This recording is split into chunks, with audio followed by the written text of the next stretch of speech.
Less than 2 hours remain in 2022. It's always exciting to look toward a new year. But first, we're looking back at the one we just lived.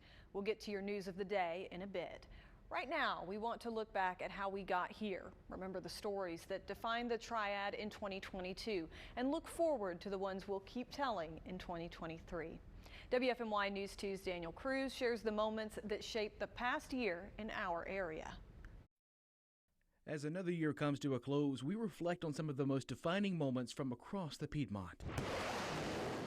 2022 starting off with a boom when we learned Greensboro would be the home of supersonic jet manufacturer Boom Supersonic. The $500 billion investment will create thousands of new jobs right here in the Triad. Piedmont Triad was the location that ticked all the boxes for us. Groundbreaking technology is also on the way to the Guilford-Randolph megasite. Work on the new Toyota battery plant began this year.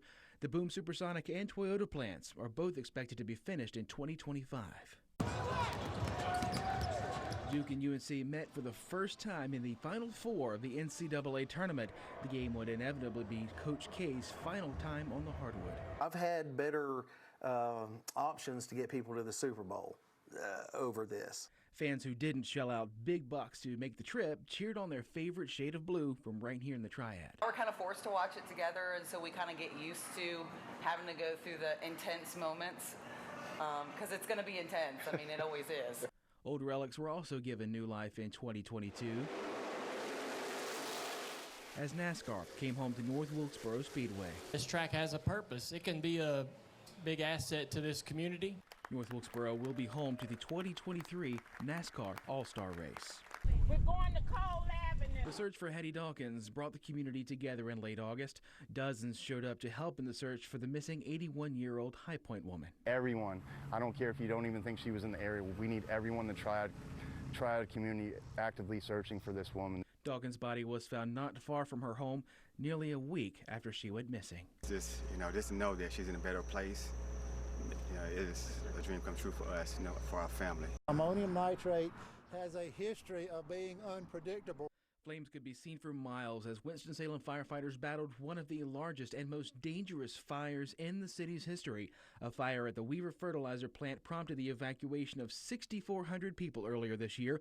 Firefighters were held back for days as flames burned near tons of highly flammable chemicals. And I am proud of the work that our folks have done this week. I wouldn't have nobody here but you. So, yeah, we have a lot to be proud of in this community. A spring tornado rattled the Rockingham County town of Wentworth, splintering trees and leaving some folks cleaning up a blanket of debris. So you can just see the amount of the damage here. Just look at these trees. The EF1 tornado left a damaged path nearly 8 miles long with winds of 110 miles per hour. And I knew the Lord was looking out for us because we were truly blessed. All the damage we saw, and no one injured. That was tremendous. The woman who set fire to the Campus Walk apartments in 2002 will be eligible for parole in January. Janet Danahay has served 20 years in prison after 4 people were killed in the blaze. Some of the victims' family are in support of her release. I hope the parole board will listen to what everybody has to say, not just those for Janet's release, but against Janet's release as well. As we turn the page onto another year, we look back at the new faces leading our community. So help me God. So help me God.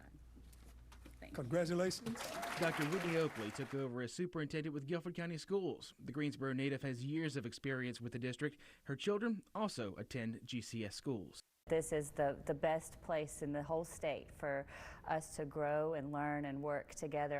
So I promoted in 2020 to an assistant chief. Chief John Thompson became Greensboro's 24th police chief on December 16th. Thompson joining the department back in 2003. I just knew that I wanted to be a police officer and I wanted to be a part of a great organization. None of us know what any of us can become until we start to challenge ourselves. Winston-Salem Police Chief Katrina Thompson has also retired after 30 years with the department. Mike Cardwell will fill the role of interim police chief until Thompson's successor is named. That decision is expected by the end of January. Daniel Cruz, WFMY News 2. Thanks, Daniel. Change dominated politics in the state this year. One of the biggest, a return to the way things used to be. A federal judge reinstated a ban on abortions after 20 weeks. The law was first enacted in the 1970s. Roe v. Wade invalidated it. The Supreme Court overturned the landmark ruling this summer, allowing the law to go back into effect. So now that Roe versus Wade has been overturned, the basis for the ruling no longer existed, and the judge really had no other choice but to lift the injunction, and we're glad. Really disappointing ruling from the judge today that was unprompted from any of the parties involved in the lawsuit. Abortion are still legal before 20 weeks of pregnancy in North Carolina. And North Carolina drew the eye of political pundits nationwide. Donors poured in from millions of dollars as these two sparred over the U.S. Senate seat. Forsyth County native Congressman Ted Budd held the seat for Republicans. He edged out former Chief Justice of the state Supreme Court, Democrat Sherry Beasley. Success for Republicans carried over to Raleigh. They flipped control of the state Supreme Court. They also picked up a supermajority in the state Senate, giving them a veto-proof majority in that chamber. Republicans fell one seat short in the state House. There are all sorts of things that could change how a veto override would happen, such as somebody's out for a vote, somebody's sick, somebody has to leave office for whatever reason. It's also possible a Democrat breaks with the party and supports a veto override, giving Republicans enough votes.